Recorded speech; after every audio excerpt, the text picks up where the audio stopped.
মাননীয় বিচারপতি সৌমেন সেন তিনি যেটা স্পষ্ট বলেছেন, আগে রাজ্য তো বিজ্ঞপ্তি জারি করুক, তারপর বাকিটা আদালত দেখে নেবে।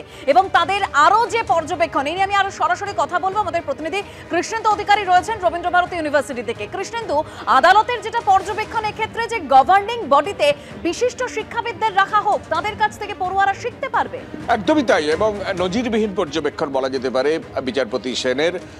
কারণ হচ্ছে তিনি বলেছেন যে এই গভর্নিং বডিকে রাজনৈতিক প্রভাব মুক্ত করতে হবে, অর্থাৎ রাজনৈতিক প্রভাব যে আছে সেটাকে মুক্ত করতে হবে এবং প্রয়োজনে শিক্ষাবিদদের সেখানে অ্যাপয়েন্টমেন্ট দিতে হবে।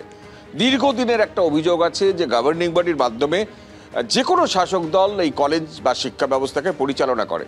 তুমি জানো যে সাউথ ক্যালকাটা ল কলেজের যে ঘটনা ঘটেছে এবং সেখানে বারবার গভর্নিং বডির দিকে আঙুল উঠেছে, এবং গভর্নিং বডির মাথায় ছিলেন একজন তৃণমূলের বিধায়ক, প্রবীণ বিধায়ক অশোক দেব। এবং কিন্তু ওই কলেজে না, তিনি ছটা কলেজের গভর্নিং বডির প্রেসিডেন্ট।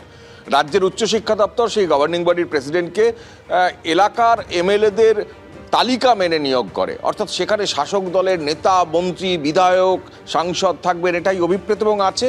সুতরাং সেই গভর্নিং বডির মাথায় যিনি একজন রাজনৈতিক ব্যক্তিত্ব থাকেন, সেখানে রাজনীতি ছাড়া আর কি হবে, এই অভিযোগ তো দীর্ঘদিনের।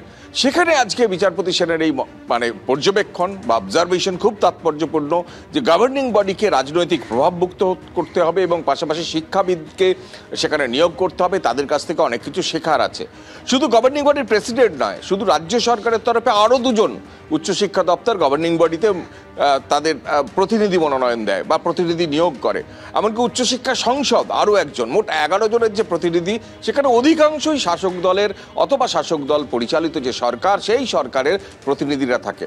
সুতরাং সেক্ষেত্রে গভর্নিং বডির মাধ্যমেই তো কলেজ পরিচালনা হয়।